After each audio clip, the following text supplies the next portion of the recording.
Hello again, welcome back to our corporate immigration series on Africa.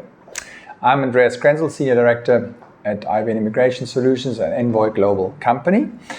I have worked with, nearly countless, but several businesses, large businesses moving talent into Africa. And obviously we have seen our fair share of problematic cases, problematic projects, derailed projects due to timelines and wrong sequences. And today I want to reveal a little bit the right sequence and the right way to do immigration into the Republic of Guinea. Where is the Republic of Guinea? West Africa, Senegal to the north, Ivory Coast to the south. West Africa, economic growth 5 to 6%, expected to raise to 10%. So a lot of things are going well there. Heavy on the resources and a couple of other industry and sectors. So I talk about Guinea today. So I think in Guinea it's very important that there is a sequencing role, or it's very important to follow the right process. Look, like in most African countries, or actually in most other countries, there is an immigration process. So the number one is the entry visa. No big surprise here. Very important just that if you later intend to apply for work permission and then later the residence visa and the residence card, which are the other steps, then obviously it's very, very important to enter on the right visa. So you can basically enter on two kind of visas, tourist visa and a business visa. And guess which one you need to enter on to apply for a work permit? Yes, it's the business visa, not the tourist visa. So don't enter on the tourist visa, enter on the business visa. It's an online process. Basically, you need a letter of invitation, important yellow fever vaccination. So some people might not think about it. So West Africa obviously requires that. Online, goes quick, reliable. One gets a letter of authorization online that you print, you come to Guinea, fly in, and then you get the visa affixed to the passport on entry.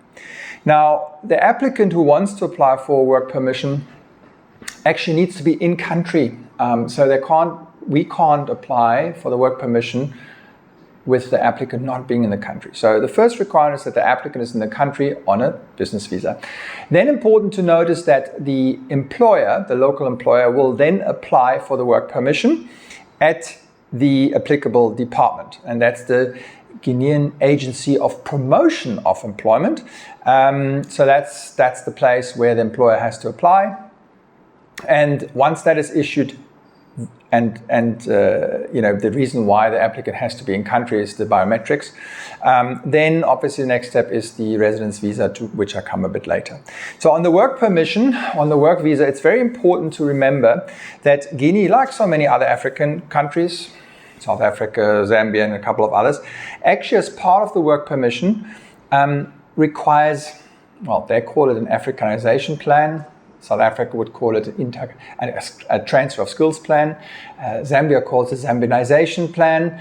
Kenya also has requirements like that. Basically what it means is they want to know that the foreigner transfers skills to a local, and it is very clear, and that's the maximum duration basically of any assignment or work permission is 4 years in Guinea, that really a local can take over the job. Okay, so that's really, really important. There is one exception for the work permission: legal representatives, so directors who are in the company registrar, they don't need a work permission, so they can skip that. Okay, but for most of the assignees, that's not applicable, so it's work permission first. Then the next step, once that's issued, then it's the long-term residence visa. The work permission is a requirement to apply for the long-term residence visa. The applicant does that again. It is usually issued for 1 year. And you can only apply when your entry visa, the business visa, is still valid. Okay, so there is a certain time period, normally 90 days, and you need to get everything done in these 90 days, which at the moment is actually not a problem. Important maybe duration, 1 year, I said that. One exception, US citizens get a residence visa for up to 3 years. The reason is a bilateral agreement between the US and the Republic of Guinea, but for all other passport holders or nationals, it's 1 year. And then the last step is really applying for a residence card, which is also issued for 1 year, and then one is through, right? As I said already, maximum extension of the residence visa as well as the residence card is up to 4 years.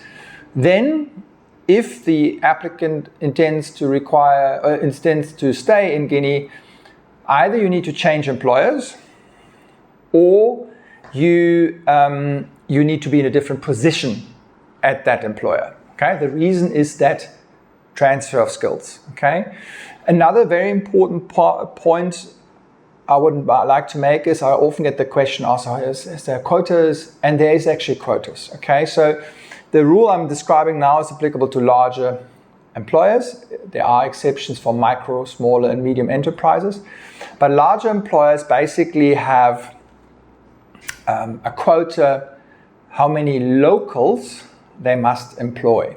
And basically it starts when you set up a large company. In year one, basically from senior management, 30% needs to be locals, okay? Middle management, 25%.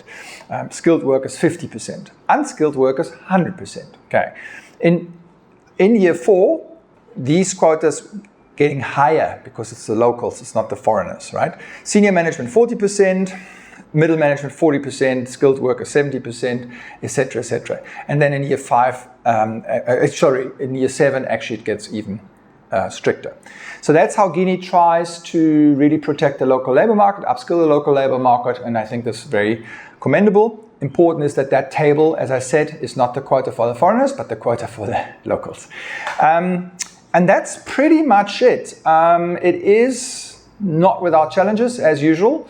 However, we have a very reliable partner, or actually two partners in Guinea, and if there's struggles, then obviously we can assist.